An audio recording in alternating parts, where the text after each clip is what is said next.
ধান চাষি বন্ধুরা আসসালামু আলাইকুম।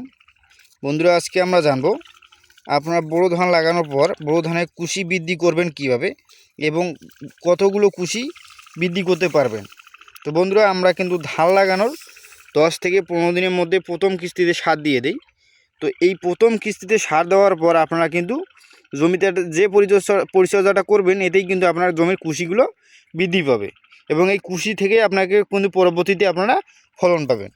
তো বন্ধুরা আমরা বোরো ধান লাগানোর পর 10 থেকে 15 দিনের যে প্রথম কিস্তিতে সারটা দেবো, এই সারে কিন্তু আমরা 10 থেকে 15 কেজি ইউরিয়া দেবো, সাথে সালফার দেবো 1 কেজি, আর সাথে আমরা ড্যাপ দিতে পারি মানে 8 থেকে 10 কেজি। তো এই সারগুলো দেওয়ার পর আপনারা কি করবেন, এই কাজটা হচ্ছে যে আপনার সার দেওয়ার পর 2 থেকে 3 দিন পর সুন্দরভাবে গাছের গোড়াগুলো নেড়ে দিবেন। মানে যদিও ঘাস না থেকে এই 2-1টা করে ঘাস দেখা দিবে, তো এই ঘাসগুলো আপনারা তুলে নেবেন। তো তুলে নিলে হবে কি আপনার ঘাসের গোড়া একদিকে পরিষ্কার হলো, অপর দিকে জমিতে আপনার অ্যামোনিয়া গ্যাসটা থাকে, এই গ্যাসটা আপনার জমি থেকে উঠে যাবে এবং জমিটাতে আলো বাতাস মানে বায়ু চলাচলের উপযোগী হবে।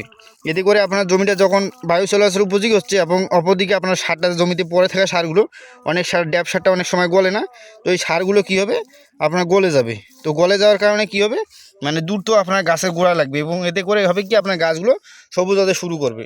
তো এরপর আপনারা যেই কাজটা করবেন, এরপর আপনার নিড়ানি দেওয়ার পর সেচ দেওয়া বন্ধ করে দেবেন। তো সেচ দেওয়া কতদিন বন্ধ করবেন, সেচ দেওয়া বন্ধ করবেন যতদিন না আপনার জমিটা মানে চুলের মতো করে ফেটে না যাচ্ছে।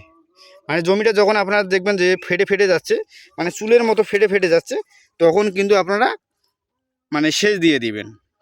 তো জমি কিন্তু বেশি ফাটানো যাবে না, কারণ বেশি যদি ফাটে তাহলে কী হবে আপনার গাছের যে শিকড়গুলো আছে, ধান গাছের যে শিকড়গুলো সেগুলো ছিঁড়ে যেতে পারে এবং দেখবেন পরবর্তীতে আপনার গাছগুলো হলুদ হয়ে যাচ্ছে এবং ফলনটা কিন্তু আপনার মানে কুশি তো বৃদ্ধি হবে, মানে কুশি বৃদ্ধিটা কমে যাবে, এতে করে দেখবেন যে আপনার মানে ফলনটা কমে যাচ্ছে।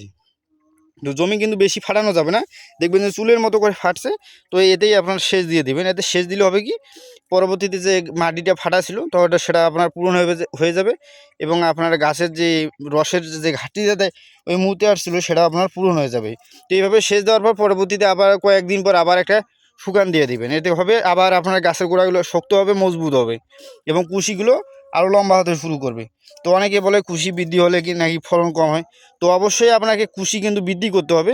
কুশি না হলে যত কুশি হবে ততই কিন্তু আপনার ধানের শীষ থাকবে। তো কুশির লিমিট হচ্ছে আপনারা 14 থেকে 15টা করে কুশি রাখতে পারেন একটা করে গাছে। তো তারপরে আপনারা সেচ দিয়ে দিবেন এবং সেচ পানি ধরে রাখলেই কিন্তু কুশিটা বৃদ্ধিটা একটু কমে যাবে এবং আপনাদের এই যে পরিচর্যাটা করলেই কিন্তু যাদের জমিতে আর কি এখনও কুশি বৃদ্ধি হয়নি, আর কি কুশি হয়নি, ধানের কুশি এখন দেখা যাচ্ছে না, এই যে দেখেন এগুলো ধানগুলো কিন্তু প্রথম অবস্থায় আছে, এখনও নিড়ানি দেওয়া হয়নি। তো এগুলোতে মূলত সেচ দেওয়া মানে সার দেওয়া হয়েছে।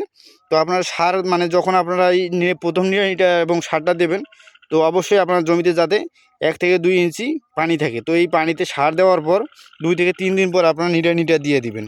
এতে করে কিন্তু আপনার কুশিটা বৃদ্ধি হবে এবং পরবর্তীতে আপনার ফলনটা ভালো হবে। তো বন্ধুরা এখনও যারা আপনারা আমাদের চ্যানেলটি সাবস্ক্রাইব করেননি তারা অবশ্যই আমাদের চ্যানেলটি সাবস্ক্রাইব করে দেবেন। সবাই ভালো থাকবেন, আসসালামু আলাইকুম।